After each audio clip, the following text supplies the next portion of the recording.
Lisolo et Amabele, nous serons en train de discuter sur une thématique tellement pertinente qui va sûrement vous intéresser. Alors, à tout de suite. Alors, bonjour Madame Rebecca.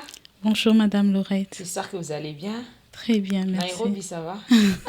C'était bien. Ok. Alors, une thématique tellement intéressante que moi-même, quand j'ai vu même ça là, je me suis dit, Nabi, ça va intéresser plusieurs femmes. Oui, on va parler aujourd'hui des menstrues, donc de l'hygiène menstruelle. J'ai bien dit? Oui, Ok. bien dit. Alors déjà, la grande question, c'est que qui est Madame Rebecca? On commence par là. Madame Rebecca Mpoyi, c'est une Congolaise, pour commencer, Ok. moi Namboka, comme on aime le dire, D'accord. qui a fait ses études à l'université de Kinshasa, a fini en option écologie et qui représente l'ONG RSF à Kinshasa, point focal donc, et aussi chargée de programme au sein de la même structure. Ok. Alors déjà, te belé, hein, parfois, l'effet carré à Kolobake, non, j'ai eu mes règles pour eux, c'est tout ça. Alors déjà, dis-nous, madame, c'est quoi les menstruations? Ouais, on commence d'abord par là. Parce que, en tout cas, il y a trop de choses qu'on ne nous dit pas. Ok. Les menstruations, si on va définir ça par des termes simples, c'est juste ces liquides rouges que nous voyons à la fin de presque chaque mois ou un débit, ce qu'on appelle normalement un cycle, qui nous prouve que nous ne sommes pas enceintes ou que l'ovule n'a pas été fécondé. Donc, c'est ce que nous appelons menstruation. Voilà. Alors, maintenant, mélangeons ça maintenant avec l'hygiène. Et ça, on se mélange. Explique-nous.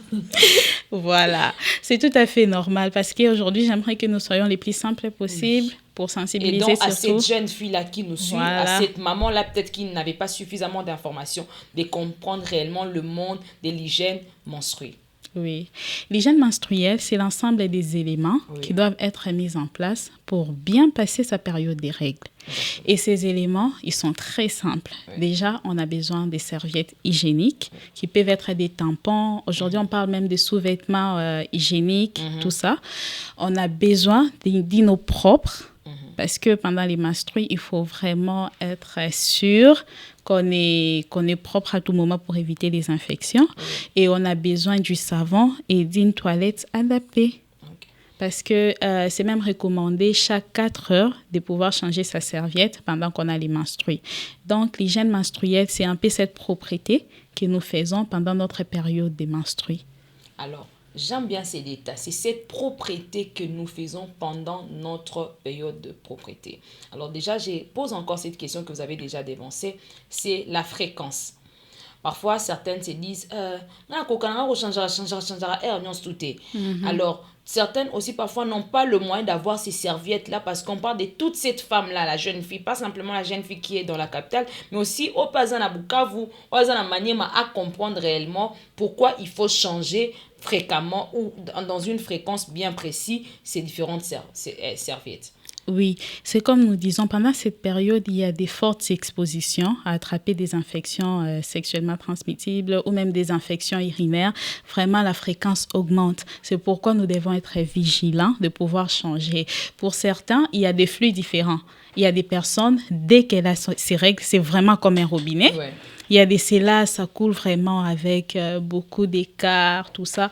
Donc, le fluide dépend déjà de l'organisme et de la personne. Mais du moment qu'on sent que la serviette est mouillée ou pleine, vraiment, on vous recommande de changer pour éviter ces désagréments, de pouvoir tâcher peut-être en public et de pouvoir porter en soi des vecteurs d'infection. Donc, il faut vraiment être sûr. En moyenne, c'est 4 heures.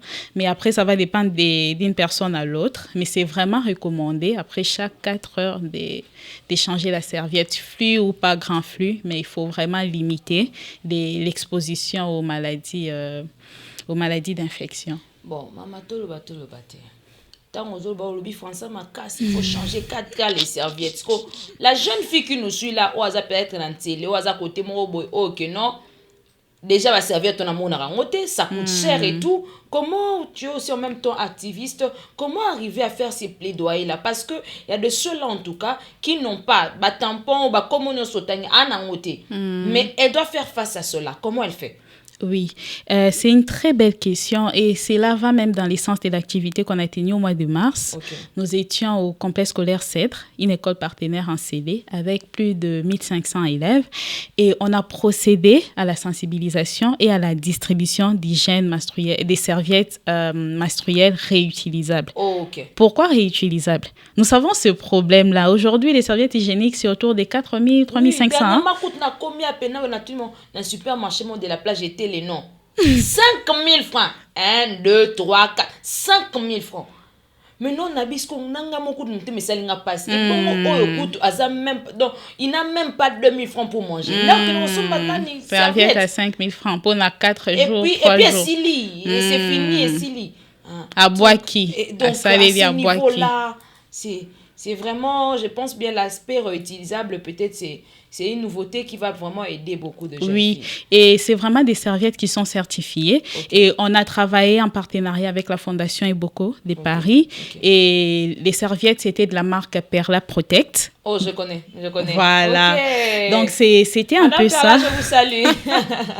Salut, Madame Perla Protect. C'était un peu cette marque. On a essayé déjà de distribuer. Pourquoi? C'était stratégique de choisir ce qui était réutilisable. Oui. Déjà, on devait leur montrer qu'elles n'ont pas besoin de puiser dans leur caisse à chaque fin du mois. Okay.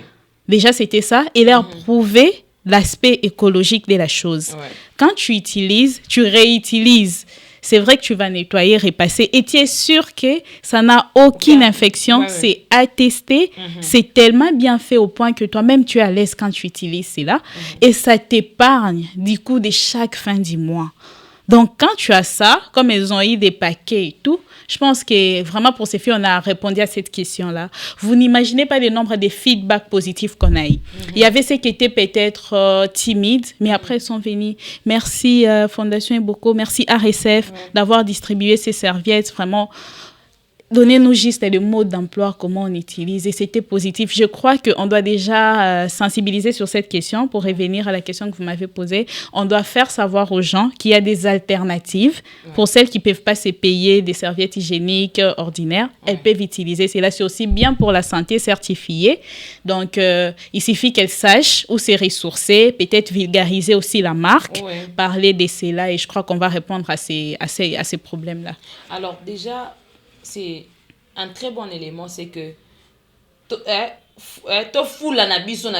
donc désormais là, si vous avez besoin de serviettes hygiéniques réutilisables, Madame Perla va pouvoir vous procurer ça. Je pense bien qu'elle a une page Facebook. Allez-y, commandez, parce que ça vous permet en tout cas de pouvoir économiser. Alors ça me pousse aussi à poser une question, c'est que pendant ces temps, tantôt vous avez dit, c'est qu'il y a de ceux-là qui ont vraiment... Je l'ai vécu, je pense bien dans mes débuts, des règles douloureuses. Alors, comment on fait face à cela? Parce que parfois, il y a beaucoup de tabous qui se disent qu'on a ces règles, on ne fait pas ceci, qu'on a ces règles, on ne fait pas cela, on ne touche pas ceci, on ne touche pas cela. Comment faire? Parce que vous êtes une activiste et tout, tantôt je le disais, comment vous faites face à cette sensibilisation-là par rapport à cette réalité-là qu'on a déjà trouvée, qui s'est dit déjà comme ça? Oui, je crois que faire face parfois, à ça... on dit même de ne pas aller à l'école. Oui. Donc, oui. Comment alors sensibiliser aussi? Oui, je crois que déjà, par rapport à ça, il faut déconstruire les stéréotypes. Parce que ces croyances sont basées sur des choses fausses. Il n'y a rien qui prouve cela. Il n'y a rien qui prouve cela. C'est juste, ça fait partie de notre identité en tant que femme. Quand tu es femme, à un certain âge, tu n'as pas conçu, chaque fin du mois, ton organisme te prouve que tu ne portes pas un enfant, c'est ce qui sort comme règle. Ça vient de toi. Et c'était des préparations de ton organisme pour accueillir un potentiel bébé. Comme tu n'es pas fécondé, c'est tout ce qui sort sous cette forme-là. Alors, il n'y a pas à avoir de préjugés ou être comme en Inde où on isole. Il y a des communautés en Inde où on isole la femme pendant cette période. Et il y a eu même un cas très bizarre où la femme a été mordue par les serpents pendant qu'elle était isolée et elle est morte. C'était une jeune fille. Donc, nous devons sortir de ces stéréotypes à dire que tu es sale, que tu ne peux pas faire ceci ou cela. C'est complètement faux. Et surtout ça, parfois on nous dit, moi souvent, j'ai eu des nièces comme ça là, elles se sentent sales quand elle est comme si elle est impropre. Non. Elles ne doivent pas se sentir sentir comme ça parce que ça fait partie de leur identité. C'est Et même ça. ça. Au quotidien, c'est ça la femme. C'est Oui. ce qu'on dit femme, c'est ça. C'est ça notre féminité. C'est une valeur ajoutée que les hommes n'ont pas. Hein? Désormais, quand vous voyez cela, dites-vous que vous avez quelque chose de différent que l'autre n'a pas, que le sexe opposé n'a pas. N'a pas, voilà. Ouais. Et c'est ce qui fait que nous soyons le porteur des enfants, Oui. contribuer au développement de cette humanité. Oui. C'est vrai, ça peut venir avec des douleurs, mais il y a toujours des astuces pour calmer. Comme là, j'aimerais bien vous demander comment vous faites quand vous... Hein, parfois, peut-être, je ne sais pas pour vous, ça se passe comment et tout. Quand on a des règles douloureuses, comment on fait comme astuce? Parce Oui. qu'on doit travailler, on doit sortir, on doit aller au champ, on doit aller cultiver, on doit aller chercher pour nourrir et tout. Comment on fait? Premièrement, il faut se détendre. Ok. Parce que je sais, pendant la période des règles, des fois, nous devenons nerveuses, Ok. on est impulsive. Ok. Déjà, il faut se détendre, Ok. essayer d'écouter son corps. Et quand on a souvent très mal au bas-ventre, peut-être prendre un linge chaud, Ok. mettre là pour essayer de Ok. diluer, éviter les N'avez pas contractions. été, en tout cas, linge, on comprendre, hein? Prendre un linge chaud, ozotika na kati ya mai, ozaka na posa bassin, Moi, chaleur, otika na kati ya bassin, okamoli mwa muke, otieka wana. Moi, chaleur, wana. Ata na esika nyonso ozali okosala yango. Moni astuce maman Rebecca pesi. C'est que même à la maison okosala yango ozui linge, ozui au fini et tout ça. Maman ya moto otie et ko diminuer douleur na. Ozo obligé tena mela boye o bokoko boye o maman biso soki te. O batianga soki nini na mela soki nini ba biloko nzo comme ça no ba stérile. Bastus, ils ont parfois créé le problème au niveau, oh non, elle a un problème de ceci ou de cela parce que tu utilises des choses qu'il ne faut pas. Abusivement. Oui. Parfois, c'est c'est ça. C'est normal. Le corps doit réagir comme Madame Rebecca dit, doit réagir comme ça. Il faut se reposer, manger des choses peut-être naturelles, prendre le temps de se détendre. Et peut-être si les céphalées, les maux de tête, tu peux prendre quelque chose pour apaiser. Mais ils ont maladie. Pour celles qui ont des douleurs atroces... Ce n'est pas une maladie. Madame Rebecca vient de le dire. C'est pas une maladie. Oh non, je ne viendrai pas au boulot aujourd'hui parce que... Oh non, je ne pourrai pas être là parce que ce n'est pas une maladie. Ça, c'est une autre chose. Oui. Parce qu'il y a l'aspect d'endométriose. Là, c'est quand les règles douloureuses deviennent une maladie. Ok. Là, vraiment, même toi, la personne qui subit, du médecin. oui, tu sais que ça, c'est pas normal. Là, les douleurs sont atroces et c'est une maladie qu'on appelle endométriose. Ok. Ce n'était pas connu, mais aujourd'hui, c'est reconnu. Mais je ne pense pas que toutes les femmes souffrent de l'endométriose. Elle fait la mignonne là. Moi, je ne me sens pas bien, je ne pourrais pas venir, je ne pourrais pas. On annule les trucs. Les femmes, ce n'est pas une maladie. Alors, Madame Rebecca, quels sont ces conseils que vous pouvez donner aujourd'hui à cette jeune fille qui vous suit, surtout par rapport à l'hygiène menstruelle dont nous avons échangé?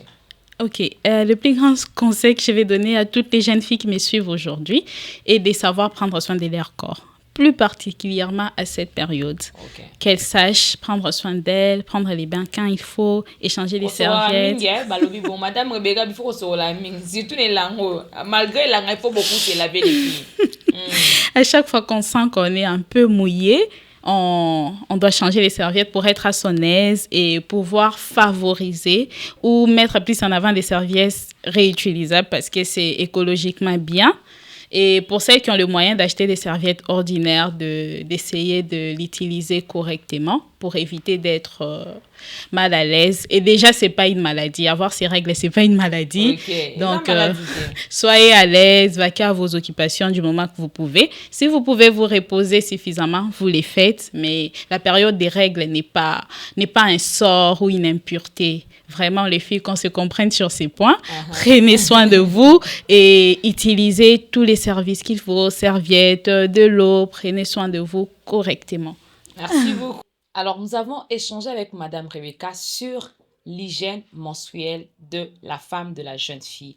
Vous allez comprendre ce qu'elle nous a fait comprendre, c'est que ces règles, qu'on est pendant sa période, ce n'est pas une fatalité, ce n'est pas une maladie. C'est possible de rester propre, malgré l'angle, de rester propre, mais aussi de pouvoir vaquer à ses occupations. C'est par ce mot que je nous dis déjà à très bientôt. Merci beaucoup. Au revoir.